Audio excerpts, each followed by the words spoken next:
Right, it is that time again. What did we learn after the amazing result against Liverpool? A game that millions and millions of Manchester United fans, probably 99.9% of the Manchester United fans, thought that we are going to get obliterated. Many fans thought we are going to lose 3, 4, 5-0, and rightly so. But I, on the other hand, said on Saeed's show, and I said it on a few other shows, that football is a mad game, and we might just ask me why I said that. I'll be deadly honest with you. It was sheer vibes and hope. There was no tactics, no analysis behind it. I was just simply vibing and hoping and praying. I was even praying in the watch along that I did. Listen, I am over the moon that we managed to get a crucial 1 point. Every point counts and every point matters to us right now.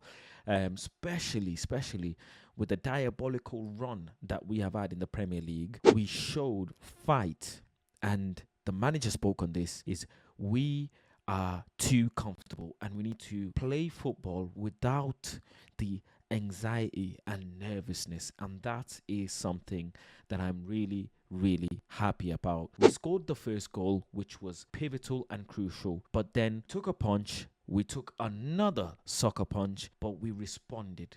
And not only did we respond, we tried to go for the knockout. And I will 100% have that all day long, and I will use that to hype up my team, because bro, we need every bit of push and support that we can get to try and salvage something from this season. Manchester United cannot finish below the top 10. Do you know what I'm saying? It's very embarrassing for Manchester United to do that. Firstly, let's start off with this. I think that was probably Manchester United's best performance this season. We did really well against City as well. There are many people like Paul Scholes and many other pundits coming out and saying that was Man United's best performance of the season, and I agree. We showed a lot of fight, especially away from home at Anfield. That is no joke to perform like that. Not many teams can do that, and we're one of the teams that did, scare them, that did put them on the back foot, that showed them that they are penetrable and they're not impregnable. Do you know what I mean? We really took the fight to them in many times in the game. And in the first half, yes, they did hold us back and they did pin us back, and they looked like they were going to get a couple goals. One of the biggest chances, Hakpo had a great chance. McAllister had a great chance as well, and Onana saved one of them. But I think the game was full of luck. It needed a lot of luck, and it's fine margins that it came down to. Let's start with player by player. I think the first thing that we learned is, look, Andre Onana, he had a good game, right? But that penalty, he dived the right way. Maybe on another day, he gets a stronger hand on the ball, because he did touch the ball, but it just wasn't enough. Good slotted penalty by Salah, but other than that, he was really good. He claimed the crosses, he claimed corner kicks, he tried to play the ball out soon as he got it, and he made some really good saves. So, overall good performance from him. Martinez, look, he got the first goal for Manchester United, and a lot of people, are crediting him, and rightly so, because it was a thunderous goal, and instead of squaring the ball, he just said, listen, let's have it. He just punched that ball into the roof of the net, and takes a lot of guts to do that from that angle as well, and he paid off. He's not a striker, he's not a forward player. For him to be able to do that alone is massive. Now, in terms of his defensive stuff though, a couple of things I did pick up on. Look, the first one was Gakpo smoked him in the first interaction where he chipped Onana, clipped the ball over Onana, but we were lucky that it went just wide, and Martinez was marking him, and Martinez absolutely, lost track of him and couldn't keep up with him. In all honesty, it just happened so quick. That one you can kind of excuse, because it happened so quick. You're on your front foot, and then you all of a sudden have to go backwards and turn and try and chase Gakpo. That one I'll excuse. But there was another opportunity. Salah has the ball and he cuts in, right, and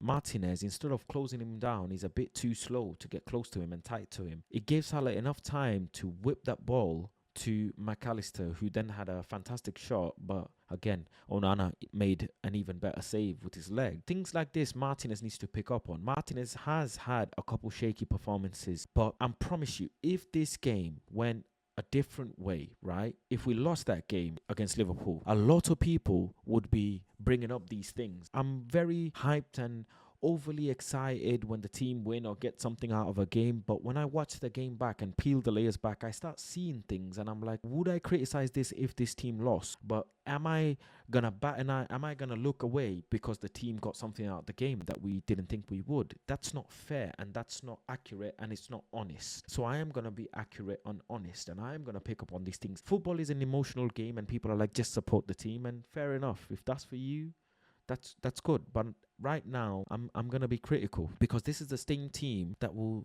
get a point against Liverpool away, but then go and lose to Southampton. So no, they gotta do more than this to earn my trust. I'll be deadly honest. I've come off the high from that Liverpool game because after that City game, I was so over the moon that I said Man United can finish in top 4. I was concussed. I don't know. I fell in love again. But right now, as much as I love that performance, I gotta be honest. Martinez, he had some shaky moments. He did have some shaky moments, but yes, he got that goal, which was good. Maguire, best player on the pitch. Point blank period, man. That guy was amazing, man. I don't know where this Maggie came from, but in the back three, this guy is a freaking juggernaut. He's a unit. Every tackle, every interception, pass was fantastic. Really happy with Maguire, and he deserves all the praise and more because he's been criticized so much and he's been so professional with the way he's carried himself, even when he's had the captaincy stripped off him, has been in the bench. Harry, take my hat off to you. Huge amount of respect because, to play against Liverpool, you've got Van Dijk on the other side, and to drop a performance like that, it speaks volumes. Speaks absolute volumes. So well done to Harry Maguire. De Ligt, look, bar the 2 mistakes, not even mistakes, but bar the 2 incidents, I think De Ligt had a good game.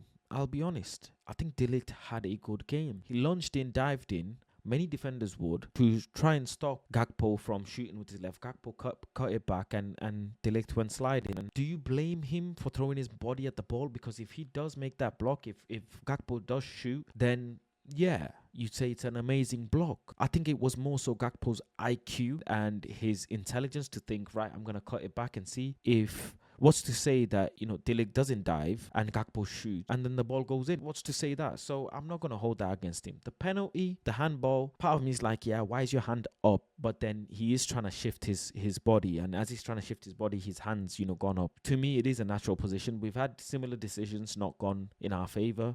Refereeing is probably the most inconsistent thing in the world. And it is what it is. You roll with the punches. They were never going to decline it in Anfield anyways. They were never going to do that because they just won't.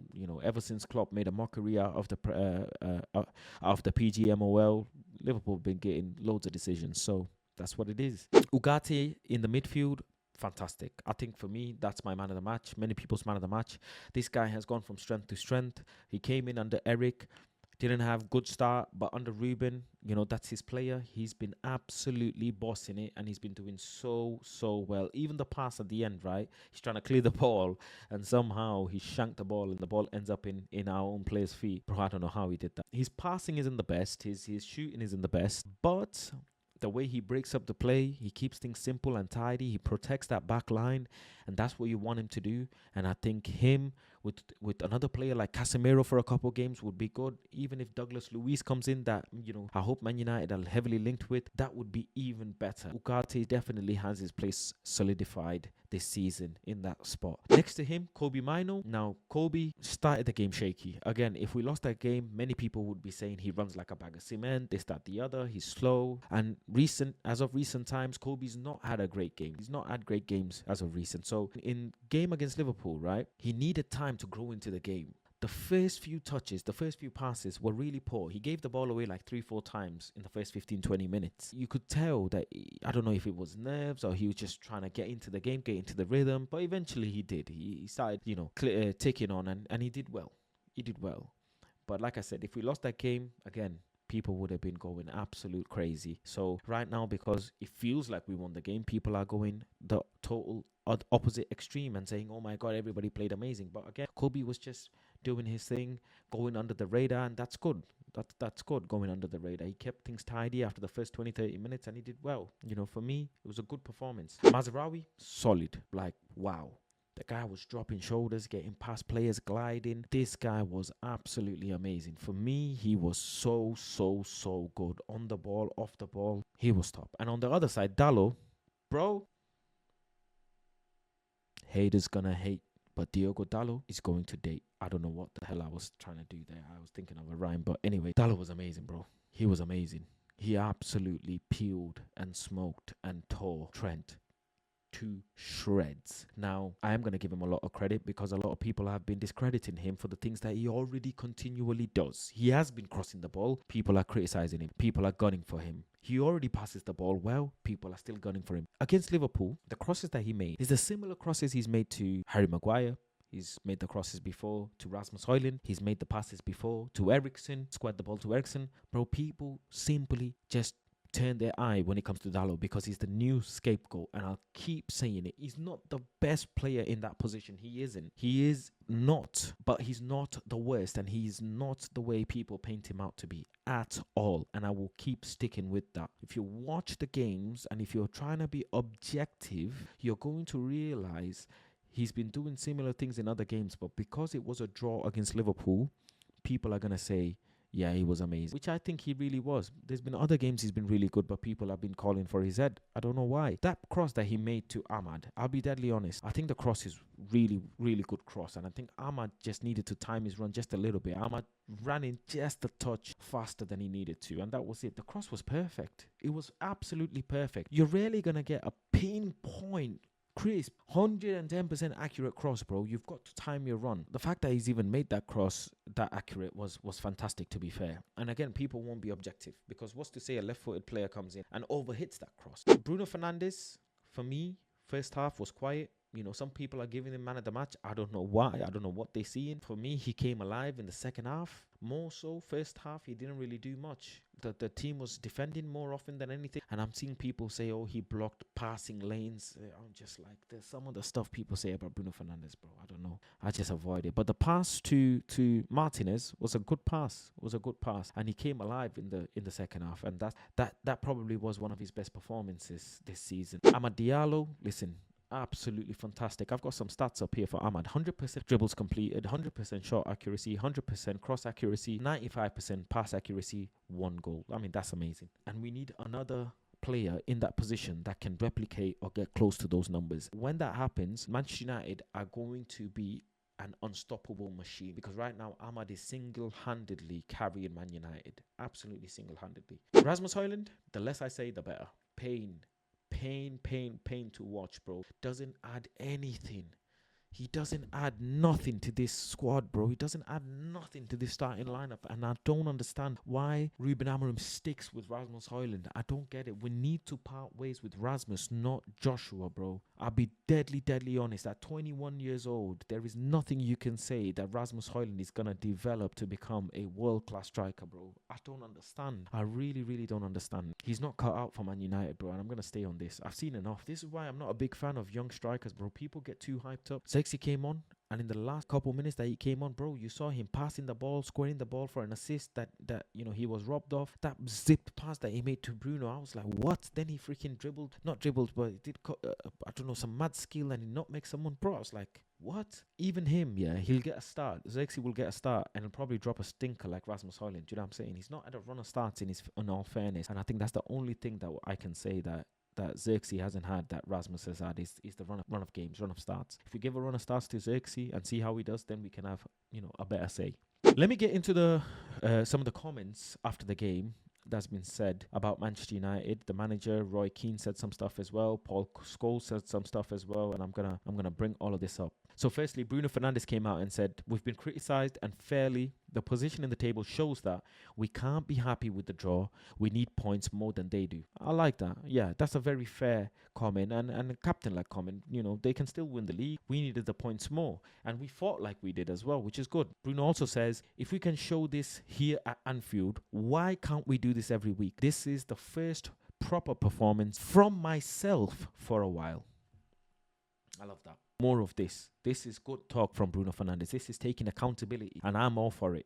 I am all for it. So as much as I've criticized him for that comment, respect. He said, we have an FA Cup game against Arsenal, which will be tough, but we want to be in the final again. Today was about putting real effort into the game playing with passion. Obviously, you have the tactics, but at the end of the day, you have to put effort in to get something. And I have said this again and again against rival teams. Yeah, tactics is there, but bro, passion and aggression and desire is what wins you games against rivals. I have been saying this for the longest, bro. And people who watch my channel will know I say this, bro. Tactics and malarkey. Roy Keane, who, you know, I'll be honest, I don't really understand Roy Keane sometimes because he doesn't really say anything tactical. He always says like about aggression, passion, punching someone up, beating someone up. But he said, Roy Keane said, I take my hat off to Manchester United today. The key is that they've got to back it up. You can't just pick and choose when you want to turn up for a game. Fair comment. Paul Scholes has come out and said as well, Manchester United went against the best team in Europe and produced that display. They went toe to toe against Liverpool at Anfield. That is not a small feat. And I think that's very fair.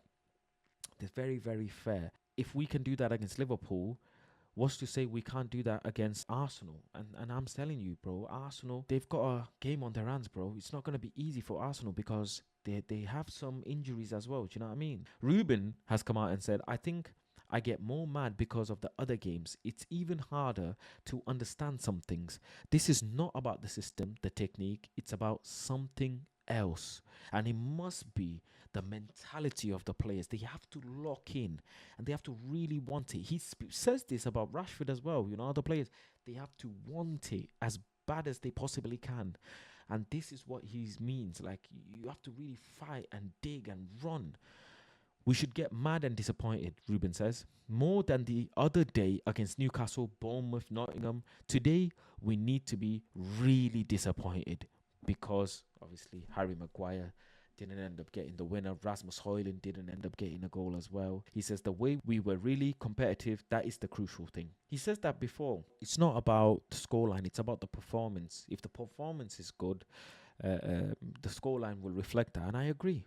I really, really agree. I want to say this, right? If Ruben gets the backing that he deserves and is showing that, you know, with some of the players that he's making miracles with, he will do fantastic things. Ruben also says that should be a big issue for our players, that even one person thinks you have the ability but not the character. We have to fight that and change that. That's the most important thing. We have to show the character. He says, I think it is really clear when we are focused, when we fight for every ball, when we suffer and we are tired, the game is finished, we are a good team. If we don't do that all the time, then we are going to lose games. That is clear to everybody. The most important words, right? We have to fight for every ball. When we suffer and when we are tired with the game, we have to fight at every moment of the game. Bruno commented on Joshua Zirkzee, being cheered off, when he said, I would rather be myself in the position against Newcastle and not seeing one of my teammates in that position. As a player who is coming into the team from a different league, he needs time to adapt. Zirkzee has huge qualities. The away fans, cheered for him, but bro, I don't trust these fans, bro. They're not honest. Sometimes they'll cheer, sometimes they'll boo when they don't need to boo. Ruben Amorim, we controlled very well the tempo of the game. Every time Liverpool had a chance, we controlled and had the ball for a moment. That makes the difference, and that's key. Bro, that is key. Not treating the ball like hot potato, not going gung-ho with the ball, not trying to force passes. Chill out, man. Relax. Game of 90 minutes. Chances will come. And it did. At the last moment of the game, we created a chance. And that is massive, bro. Man United barely create clear-cut chances. We did. If that was any other player other than Maggie, maybe that goes in. Ruben says, you could see in the game, it was not like we were not suffering all the time because we controlled the ball. Sometimes winning some fouls, controlling transitions. It was a good game. For me, missing chances or playing badly with the ball is not the big issue. For me, the big issue is that Harry gave everything on the pitch.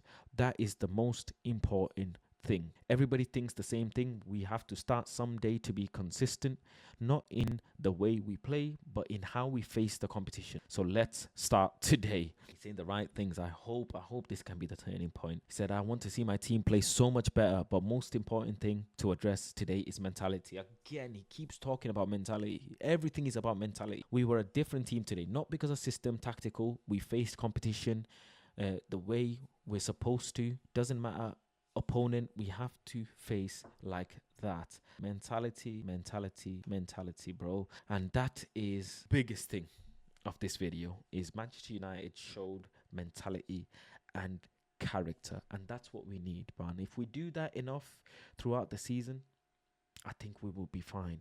I think we will be fine. Ruben says it's not the system, it's something else, and it's hard to understand, even for the coach. We must be disappointed today even more than in any other game. Did I tell the players? No, because I have to be calm down to choose the right words. It's a difficult time, but it's complicated not to get angry. I mean, he was still angry, man. He was saying, you know, everybody else can be happy, but I have to be the one that's upset and disappointed because I'm seeing things and I'm understanding the team that they can do better. Lisandro said we changed our mindset. I saw that everyone was confident in the duels, the passes, in defense.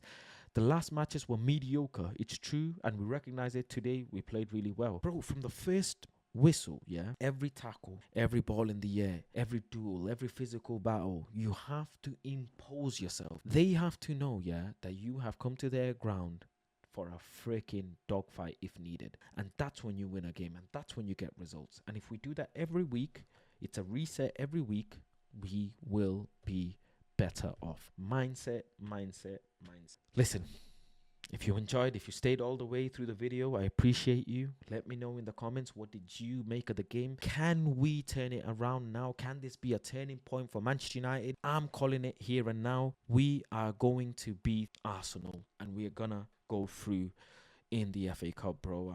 And I feel it. I just feel it. And why not, man? Why not? Why not have the mentality? If my manager's talking about mentality, let me have mentality. He said, listen, important thing, not to forget tomorrow and resume bad habits the next match. We got to nip that in the bud. Get it cracking. We got trophies we can win. And if Ruben is back in the summer and in this window, I think we're heading in a good direction. Like the video if you enjoyed the video. Subscribe to the channel. And like I said, comment down below whether you agree, disagree, and what you made of the game. And I'll catch you guys on the next one. Peace.